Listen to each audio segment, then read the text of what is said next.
Hello friends, knee pain की इस नई सीरीज में इस नए एपिसोड में आप सभी का स्वागत है।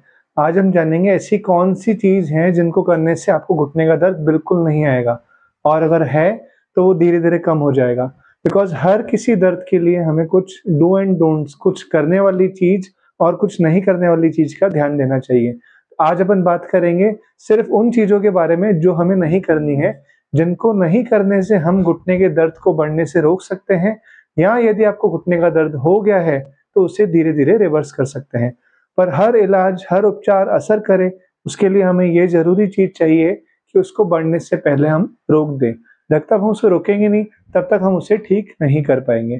तो आइए जानते हैं ऐसी कौन-कौन सी चीज़ें हैं जो घुटने के दर्द में नहीं होने से या घुटने के दर्द होने के बाद से उसको रोकने में लाभदायक। घुटने के दर्द में जो सबसे पहली चीज़ है जो आपको ध्यान देनी है, अगर आपको घुटने का दर्द हुआ है या नहीं हुआ या अभी-अभी शुरू हुआ है, तो आपको अपने दर्द को इग्नोर नहीं करना है। Don't ignore your pen.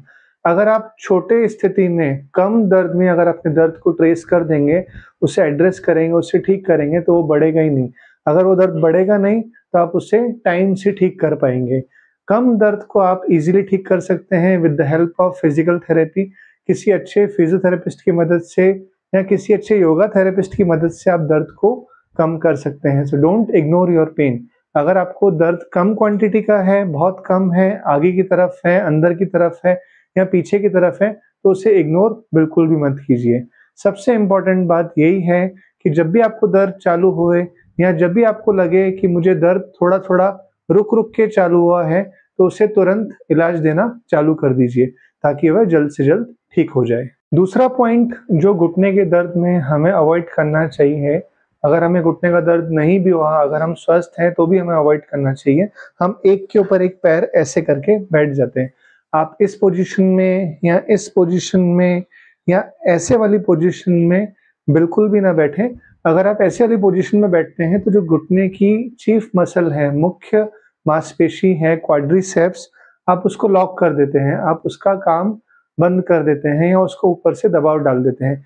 जभी भी एक तरह का आर्टिफिशियल दबाव उस मसल्स के ऊपर आता है, तो वो घुटना दबने की वजह से धीरे-धीरे वीक होने की तरफ मूव करता है, वीक होने की तरफ वो बढ़ता रहता है। तो आप अगर उसको वीक होने से बचाना चाहते हैं या आप अपने क्वाड्रिसेप्स टेंडन को स्ट्रेंथन रखना चाहते हैं, यदि आप स्वस्थ भी हैं, तो प्लीज़ पैर एक के ऊपर एक करके बैठना बंद कर दीजिए।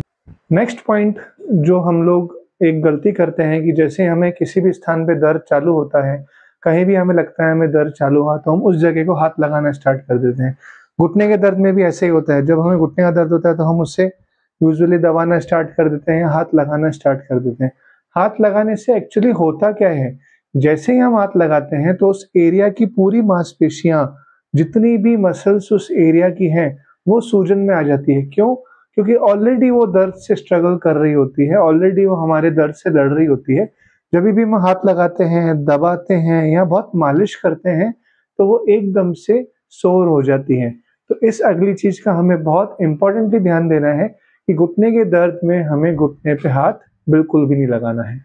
नेक्स्ट पॉइंट जो घुटने के दर्द में हमें ध्यान देना है, वो ये है कि हमें बहुत लंबे समय तक बैठे नहीं रहना। हमें 20 मिनट, आधे घंटे की सिटिंग के बाद एक बार थोड़ा उठ के चल देना है। अगर हम नहीं उठ पा रहे, एक ऐसी जगह पर हैं जहाँ पे हमको उठना पॉसिबल नहीं है, तो हम थोड़ा-थोड़ा घुटने को मूव करते रहें।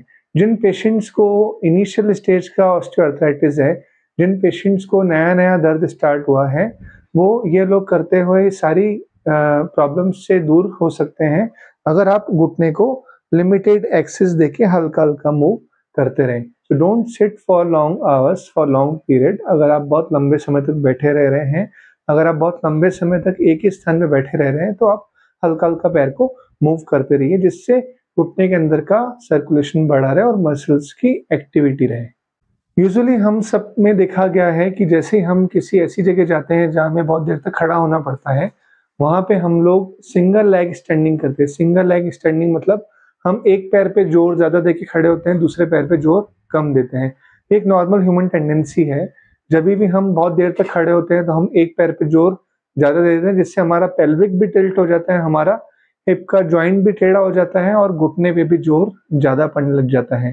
तो अगर हम इसको ठीक करना चाहते हैं, तो सबसे इम्पोर्टेंटली हमें इस चीज़ को ध्यान देना है कि हमें घुटने पे एक तरफ ज़्यादा जोर नहीं देना। अगर हम एक तरफ ज़्यादा जोर दे रहे हैं, अगर हम सिंगल लेग स्टैंडिंग कर रहे हैं, हम खड़े दोनों पैर पे हैं, पर हम एक पैर पे जोर ज़्यादा दे रहे हैं, तो उसे अवॉइड करना है। उसे अवॉइड इसलिए करना है क्योंकि अवॉइड करने से ही हम उसमें जोर का इफ़ेक्ट खत्म कर पाएँगे, अदरवाइज़ वो घुटना धीरे-धीरे आर्थराइटिस में चला जाएगा। तो जिन्हें घुटने का दर्द है या जिन्हें नहीं है, दोनों जनों को ये ध्यान देना है कि घुटने के ऊपर सिंगल लेग स्टैंडिंग या घुटने के साथ में एक पैर पे जोर नहीं देना है। इन सब चीज़ों के साथ-साथ हम पेशेंट्स को एडवाइस करते हैं कि आप रेगुलर एक्सरसाइज कीजिए, रेगुलर वॉक कीजिए, साइक्लिंग अगर आप साइक्लिंग कर सकते हैं तो बहुत अच्छा है, अगर आप नहीं कर सकते तो आप स्टेशनरी साइकिल खरीद लीजिए। एक ऐसी साइकिल जो एक ही जगह पे खड़ी रहती है, जिसे जिम वाली साइकिल भी बोलते हैं, वो आप कर सकते हैं। आप राइट फुटवियर चूज़ कीजिए, सही तरह का जूता चूज़ कीजिए। आपको शूज़ पहनने में कंफर्टेबल होना चाहिए, शूज़ पहनने के बाद आपका पैर टेढ़ा नहीं पड़ना चाहिए, आपका पैर ज़मीन पे सीधा पड़ना चाहिए। आप उस शूज़ में प्रॉपर्ली वॉक कर पाएँ, वॉक करने के बाद आपको पिंडलियों में दर्द या घुटने के पीछे दर्द नहीं होना चाहिए। तो इन कुछ चीज़ों का ध्यान आपको विशेष तौर पे रखना है। जैसे ही आप इन कुछ चीज़ों का ध्यान रखेंगे, तो आपका घुटना धीरे-धीरे रिकवर होना स्टार्ट हो जाएगा। अगर आप हमारे चैनल पे नए हैं, तो हमारे चैनल को सब्सक्राइब कर दीजिए और घुटने और स्पाइन से जुड़ी हुई सारी इन्फॉर्मेशन के लिए रेगुलर अपडेट पाते रहिए, ताकि जैसे हम घुटने से रिलेटेड कोई भी अपडेट डालें, घुटने से रिलेटेड जितनी भी सारी आपको इन्फॉर्मेशन दे, वो टाइम पे पहुँच जाए। इन चीज़ों के साथ-साथ आपको ठंडा और गरम सेक का भी ध्यान रखना है, कब घुटने में ठंडा सेक करना है, कब घुटने में गरम सेक करना है।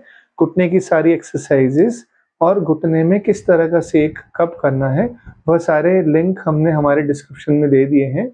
वह डिस्क्रिप्शन में लिंक आप देख के, लिंक के थ्रू आप वीडियो देख के प्रॉपर्ली अच्छे से डिसाइड कर सकते हैं कि आपको किस लेवल के घुटने में दिक्कत है और आपको कौन-सी